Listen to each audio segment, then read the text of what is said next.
Pois bem, aqui eu já abri o meu Jupyter Notebook e eu já nomeei o arquivo para Shapiro-Wilk Test. E aqui eu fiz a importação o uso de 3 bibliotecas de Python. A Pandas, porque vamos construir um data frame. A NumPy, porque vamos trabalhar com o vetor. E a SciPy, pois esse teste existe na biblioteca SciPy através do módulo Stats. Eu vou rodar aqui. E aqui eu criei um vetor X, no qual ele contém o conjunto de dados que estamos analisando. Então, eu vou imprimir aqui o X.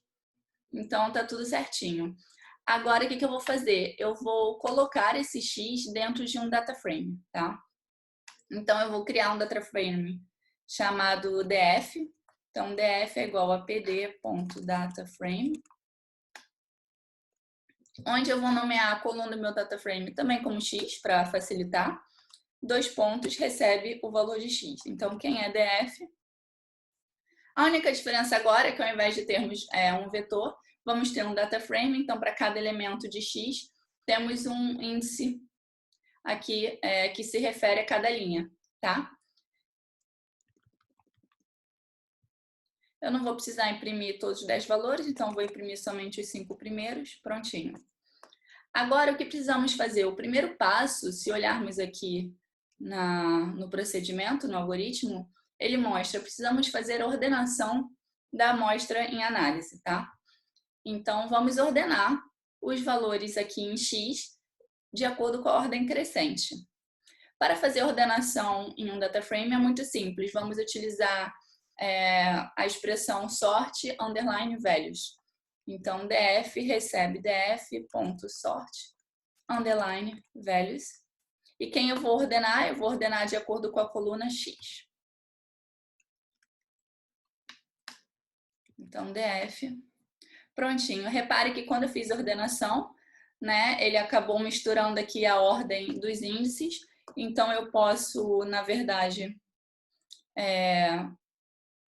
reiniciar essa numeração. Então, através do comando resetIndex. Então, df.reset underline index.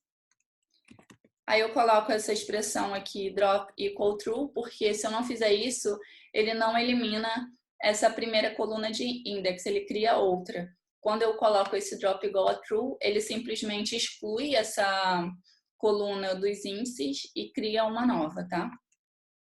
Então, quando ele faz isso,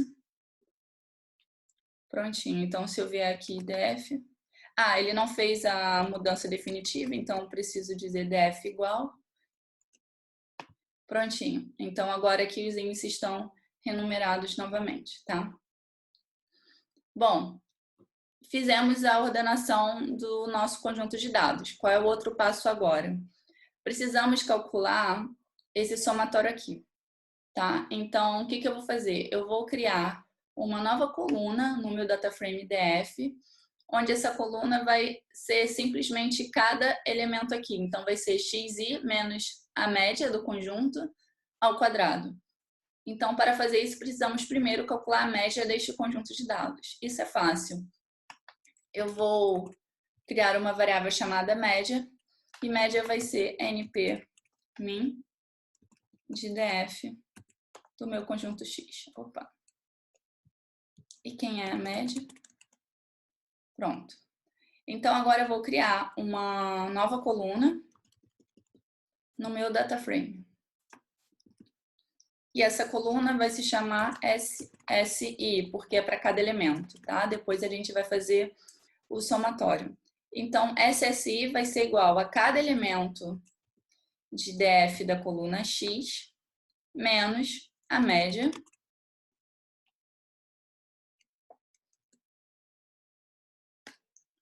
elevado ao quadrado, certo?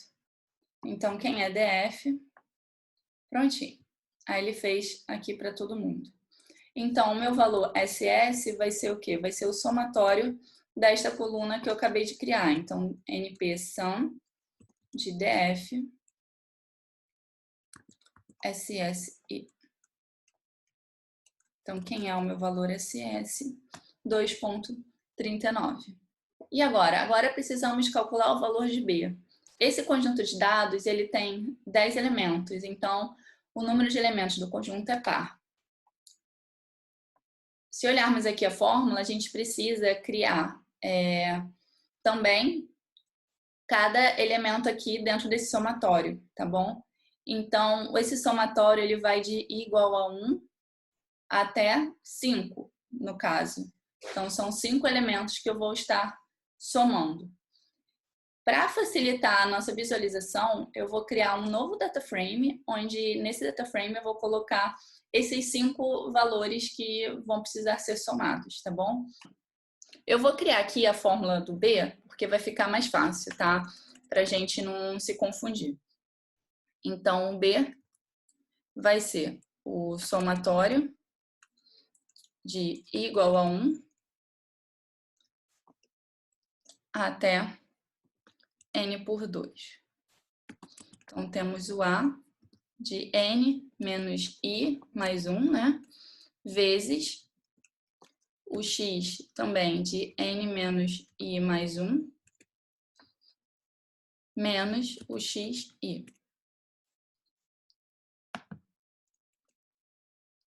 Ah, aqui não funciona? É o meu teclado. Deixa eu só pegar um valor certo.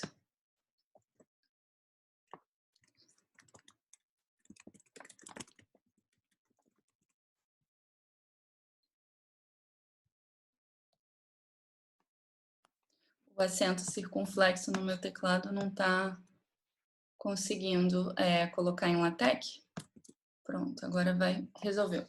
Então, esta é a fórmula que precisamos resolver, tá? Então, a gente já sabe que o nosso data frame vai precisar ter 5 valores. Então, eu vou criar um df2. df2 vai ser pd data frame, onde eu vou colocar o primeiro elemento, a primeira coluna vai ser simplesmente o contador, tá? E igual. E aí eu sei que ele vai em 5. Então, 1, 2, 3, 4, 5. Tá? Agora, eu vou armazenar a segunda coluna, vai ser a coluna do XI. Então, df2.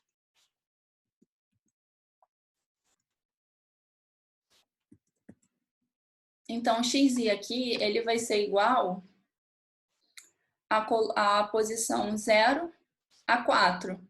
Ele vai precisar pegar os 5 primeiros elementos de df.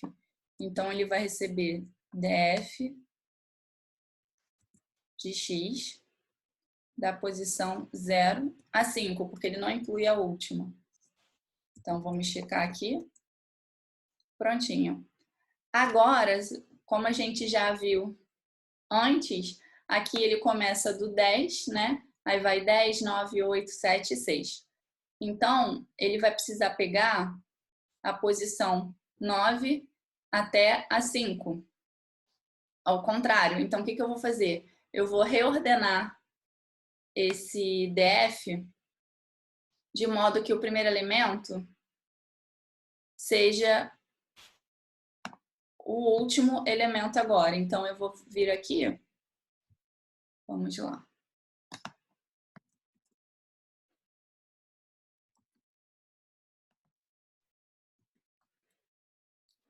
Deixa eu só lembrar como a gente faz isso para ir na ordem decrescente. Assim, eu preciso colocar ascending equal false para ser na ordem decrescente. Como é que eu fiz isso aqui? Lembrando, eu já botei no vídeo anterior. Eu clico aqui no nome e aperto Shift Tab, tá? Aí ele mostra.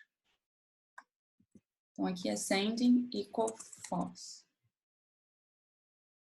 E aqui eu vou armazenar no próprio def mesmo. Pronto. Então, agora, eu vou criar uma coluna nova, que vai ser x de n menos i mais 1. Que isso vai ser igual a do x também, da posição 0 a 5. Então, quem é df2? Deixa eu só ver o que deu errado aqui. Opa.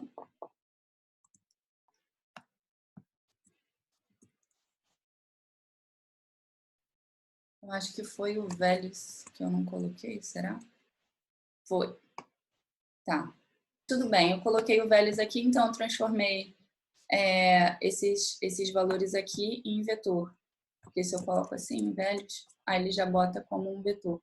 Ele deveria ter dado esse mesmo problema aqui, mas ele não deu. Mas tudo bem. Então, quem é o nosso DF2? Tá, então a gente já tem a coluna do I, do XI e do XN a menos I mais 1. Tá? Então, agora eu preciso preencher a coluna do A. Então, vamos lá. Então, DF2 da coluna A vai receber. Agora, esses valores não tem como. Eu preciso consultar a tabela do teste Shapiro-Wilk. Então, eu venho aqui e faço, por exemplo, a gente tem 10 elementos e o somatório vai de 1 a 5. Eu vou voltar aqui na tabela.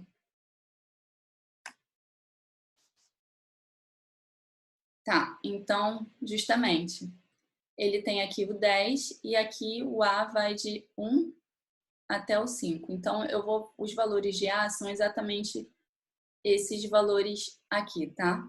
Então, eu vou escrever esses valores. Vamos lá. 0,5739, 0,3291, 0,2141, 0,1224 e 0,0399. Prontinho. Agora, eu preciso colocar, vamos voltar aqui a fórmula, eu preciso multiplicar o A vezes o xn menos i mais 1 menos xi. Então, vamos criar uma nova coluna em DF2 chamada de BI, que vai ser igual a DF2 da coluna A vezes DF2 da coluna xn menos i mais 1 menos DF2 da coluna xi.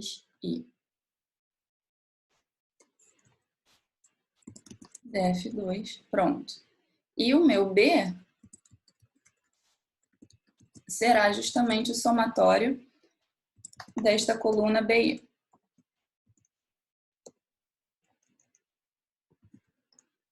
Pronto, aqui está o meu valor B. Agora, precisamos calcular o W. Então,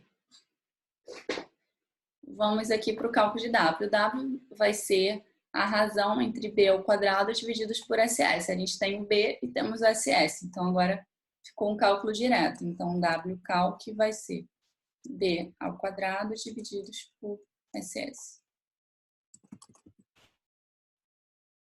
Bom, o nosso W deu 0,9272. A gente precisa agora fazer uma interpolação lá na nossa tabela para descobrir qual é o valor, p-valor. Então, o nosso W, vamos decorar este número, 09272. Então, eu vou vir aqui, n igual a 10, tá? 09272. Então, vai estar entre o 01 e o 05, né? Que aqui é 0938, ele é menor e ele é maior do que 0869. Então, o nosso x0 vai ser 0,1 e o nosso x1 vai ser 0,5, olhando desta fórmula daqui. Tá? Então, primeiramente, eu vou colocar x1 vale 0,1, x0, desculpa, vale 0,1, x1 vale 0,5. O y0 vale 0,869 e o y1 0,938. E o y vai ser o próprio W calc, tá? Então, eu vou colocar aqui pval vai ser igual a y menos y0, tá? Vezes x1 menos x0 sobre y1 menos y0 mais x0. Eu só fiz uma interpolação linear, tá bom? Então, até coloquei aqui já separado, para quem tiver dúvida de como se faz esse cálculo de interpolação linear, aqui nessa página do Wikipedia tá explicando direitinho, tá bom? Então, vamos lá.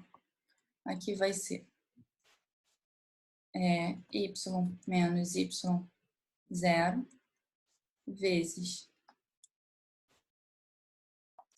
x1 menos x0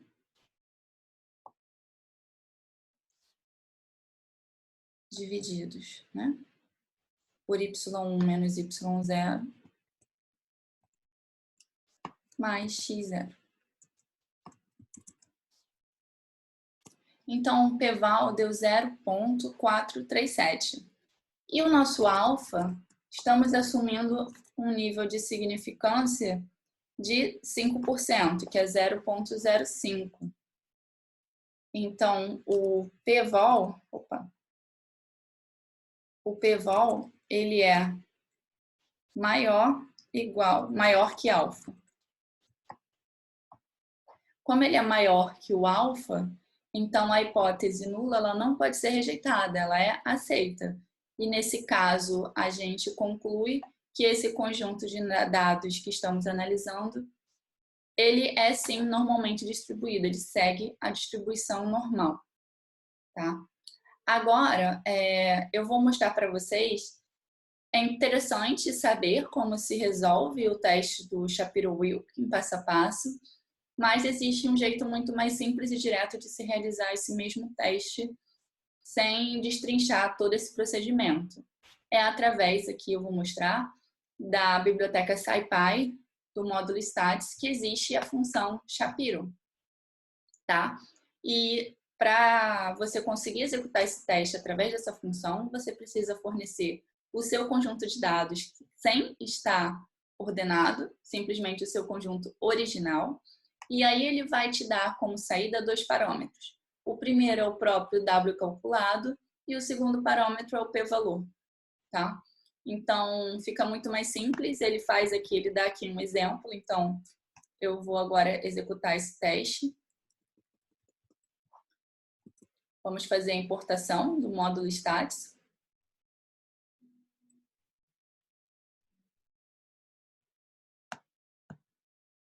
Então, aqui, simplesmente a chamada dele é essa. Só que esse x aqui a gente já perdeu, eu acho, não sei, vamos ver. Acho que não, né?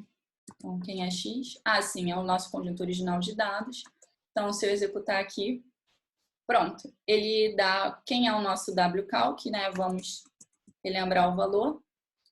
Ele dá o valor aqui do W calculado, então está bem próximo do que o que a gente obteve. E ele dá o p-valor, dele deu 0,42, o nosso deu 0,43, quase 0,44.